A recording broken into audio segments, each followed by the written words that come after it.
Welcome to my podcast.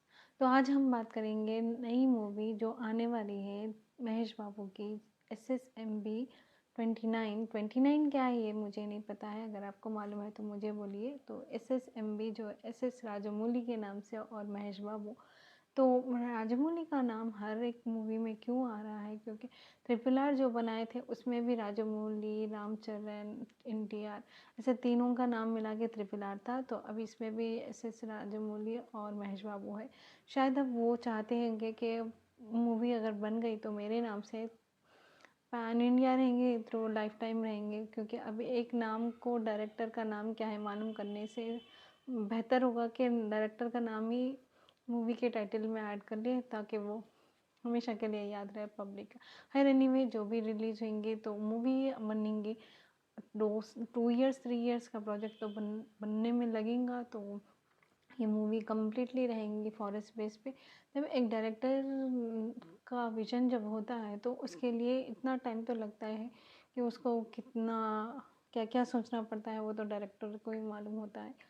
अब ये movie रहेंगी, महेश बाबू ने फुल इंस्ट्रक्शंस दे चुके कि कम्प्लीटली बॉलीवुड से कोई हीरोइन नहीं रहेंगी, खाली सिर्फ साउथ के ही हीरोइंस रहेंगे, जो पहले कंसंट्रेशन उन्हीं साउथ पे और तेलुगु लैंग्वेज के लिए ही बनाएंगे। फिर वो दूसरे वेरिएशन पे अलग अलग बनेंगे, वो अलग बात है, पर बनेंगी तो सिर्फ तेलुगु ऑडियंस के लिए, जो महेश बाबू का अपना ही लैंडमार्क भी है। तो ये सिर्फ बनेंगी, ये मूवी में कोई भी बॉलीवुड की हीरोइन नहीं रहेंगी, सिर्फ साउथ की ही रहेंगी, जो उनका एक कंडीशन था, ये मालूम हो रहा है। और ये मूवी का रिसेंटली प्रोडक्शन और स्क्रीन प्ले जो कुछ भी था, राइटिंग का जो प्री प्रोडक्शन का काम हो चुका है, अब ये मूवी फ्लोर पे जाएंगे अगस्त 2024 में। तो अब वहाँ से लेके चलो, आपको 3 इयर्स तो कितना टाइम लगेगा, आप तो अंदाज़ा ही लगा लोगे। तो इस मूवी में जो महेश बाबू का लुक है वो कम्प्लीटली डिफरेंट रहेगा, और ये हमेशा से रह चुका है। जो कोई भी राजमौली के साथ काम कर रहा है अब तक के प्रीवियस उनके रिकॉर्ड से बिल्कुल अलग रहेगा। हीरो का लुक हो, एक्शन हो, जो कुछ भी हो, कम्प्लीटली डिफरेंट रहेंगे वो, जो अब तक नहीं थी। और ये मूवी का बजट रहेगा 1000 करोड़। तो अब 1000 करोड़ पे किस स्केल पे बनेगी वो मूवी, ये तो अंदाज़ा ही लगा सकते। और ये बात ही है कि रिसेंटली कहीं कहीं जा चुके हैं ट्रेनर से मिलने के लिए महेश बाबू, जो उनके लिए, उनकी डाइट के लिए, उनके लुक के लिए कितना प्रिपरेशन हो रहा वो तो समझ सकते हैं हम।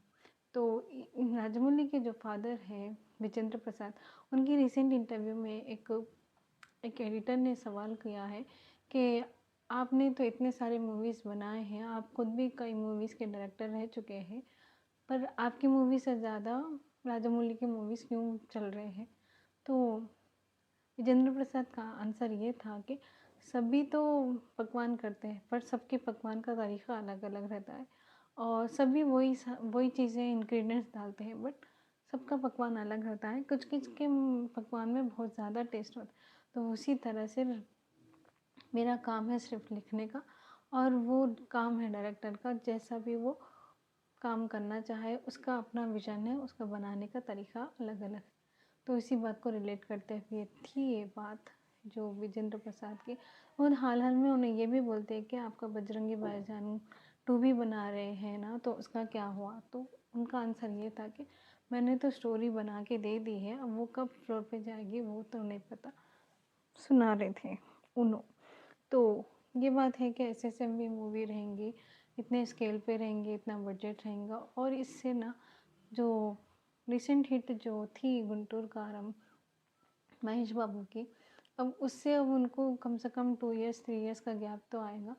अभी 3 इयर्स के गैप में क्या क्या चीज़ें चेंज होंगी, किस तरह से स्टोरी फिर महेश बाबू को हम 3 इयर्स के बाद देख सकते। अब अच्छा ही है, एक मूवी बनने इतना तो टाइम लगेगा, जबकि ग्लोबल रिलीज़ रहेंगी तो देखना ये होगा कि मूवी फिर से एक बेंचमार्क सेट करेगी राजामौली के डायरेक्शन पे, फिर से वही हिट बैक टू बैक बने पाएगी नहीं पाएगा, वो तो टाइम से ही मालूम होगा। Thank you for your precious time.